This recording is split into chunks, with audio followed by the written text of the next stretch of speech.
पानीपत नगर निगम में 4.5 करोड़ की टैक्स हेराफेरी का खुलासा, भ्रष्टाचार पर सख्त हुई प्रशासन। हरियाणा के पानीपत जिले से एक बड़ा घोटाला सामने आया है, जहां नगर निगम की प्रॉपर्टी टैक्स शाखा में लगभग 4.5 करोड़ रुपए की गड़बड़ी पकड़ी गई है। ये हेराफेरी एक सुनियोजित तरीके से की गई थी और इसका खुलासा तब हुआ जब विभागीय ऑडिट के दौरान बकायेदारों के टैक्स रिकॉर्ड और वसूली आंकड़ों में भारी अंतर पाया गया।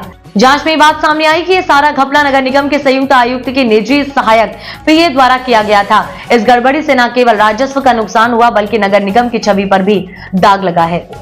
कैसे हुआ घोटाले का पर्दाफाश? इस घोटाले का खुलासा तब हुआ जब प्रॉपर्टी टैक्स शाखा की नियमित जांच के दौरान कुछ पुराने बकायेदारों के बिलों में छेड़छाड़ पाई गई। इन बकायेदारों के रिकॉर्ड में टैक्स भुगतान की गलत एंट्री दिखाई गई थी, जबकि असल में इनसे वसूली नहीं हुई थी। जब इस विषय में विस्तृत जाँच की गई तो सामने आया कि बिलों में छेड़छाड़ कर टैक्स रिकॉर्ड को हेराफेरी से ठीक दिखाया गया और वास्तविक राशि निजी खातों में डाली गई। जांच आगे बढ़ी तो शक की सुई संयुक्त आयुक्त के पीए पर जाकर टिक गई। तकनीकी और वित्तीय रिकॉर्ड की बारीकी से जांच करने पर उसके खिलाफ ठोस सबूत सामने आए। कार्रवाई में तेजी, पीए बर्खास्त।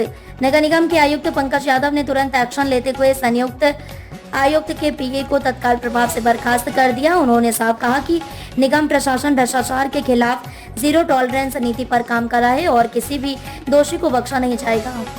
आयुक्त ने यह भी कहा कि इस मामले में यदि किसी और कर्मचारी की संलिप्तता पाई गई तो उस पर भी सख्त कार्रवाई की जाएगी। साथ ही इस गड़बड़ी की गहराई से जांच के लिए एक विशेष जांच टीम एसआईटी गठित की गई है, जो इस घोटाले से जुड़ी सारी कड़ियों की जांच करेगी। बड़े बकायेदार बने गड़बड़ी का केंद्र। जांच में यह बात सामने आई कि पीए ने विशेष रूप से बड़े प्रॉपर्टी टैक्स बकायेदारों के बिलों में छेड़छाड़ की थी। इनसे वसूली की प्रक्रिया को रिकॉर्ड में पूरी वसूली दिखाया गया, लेकिन असल में वह राशि निगम को प्राप्त नहीं हुई। जनता और शासन में बढ़ी चिंता। नगर निगम जैसे महत्वपूर्ण विभाग में हुई इतनी बड़ी राशि की हेराफेरी ने शहरवासियों में भ्रष्टाचार को लेकर गहरी चिंता पैदा कर दी है। कई लोगों ने सवाल उठाए हैं कि यदि जांच न होती तो क्या यह घोटाला यूं ही दबा रहता। वहीं शासन स्तर पर भी अब ऐसी वित्तीय इकाइयों की सख्त निगरानी की मांग उठ रही है, ताकि भविष्य में इस तरह की घटनाएं दोबारा न हो। डिजिटल प्रणाली पर फोकस। इस मामले के बाद आयुक्त पंकज यादव ने बताया कि निगम की टैक्स प्रणाली को और अधिक पारदर्शी और डिजिटल बनाया जाएगा। अब बिल जनरेशन से लेकर भुगतान और रिकॉर्ड की पुष्टि तक की प्रक्रिया को ऑनलाइन और ऑटोमेटिक किया जाएगा, जिससे मैनुअल छेड़छाड़ की गुंजाइश ही न बचे।